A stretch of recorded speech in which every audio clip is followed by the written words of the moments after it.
Hi everyone, I started a series called How to Travel in Your 20s. Me and my husband have been married for 2 years, and in that time we've traveled to 5 different countries, and we're hoping to add a 6th one by the end of 2025. In today's video, I'm going to talk about apps so you can use to track flights and make sure that you get the best deals. My personal favorites are Google Flights and Skyscanner.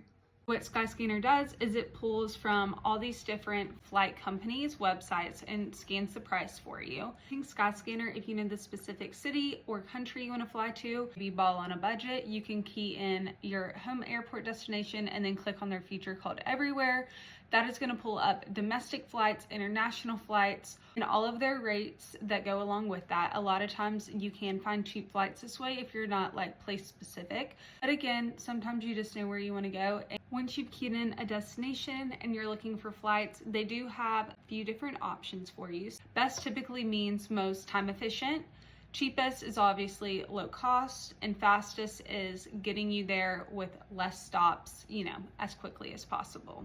Now for Google Flights. So Google Flights is very similar to Skyscanner. They do not have an app. So you can also key in your home airport, and they do have a feature where if you don't know specifically where you go, it's called an anywhere button. And again, same thing, it's going to list down all the domestic and international flights, typically that have good deals on them. So the beauty of Google Flights is they also have this feature when you do choose anywhere that they will list up all the major cities and the prices for those flights. So you can literally just scroll through the world and see exactly how much they are charging for flights in certain areas.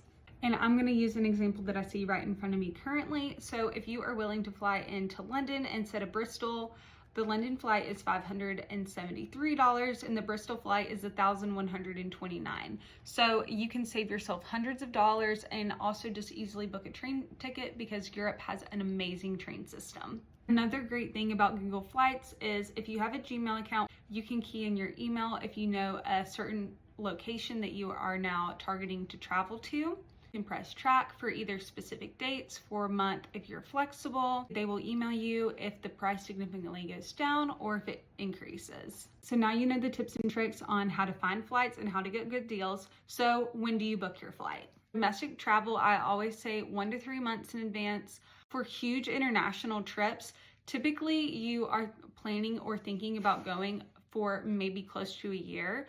That is when I start tracking my flights.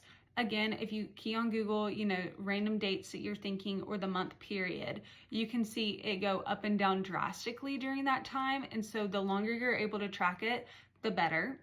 I typically aim to book my flight 8 to 3 months in advance. 8 months in advance is pretty far out. I know that is not, the case for a lot of travel. For instance, if we go somewhere by the end of this year, we are not going to be able to book 8 months in advance. That is totally fine. You just want to give yourself maybe a month to track the flights just to see if anything is changing drastically. You're probably also wondering, is this a good price to pay for the certain destination I want to travel to? And I will show you a way to know. So using Google Flights, they are going to have a bar that pops up. I will show you on my screen, and it's going to say low, average, or high.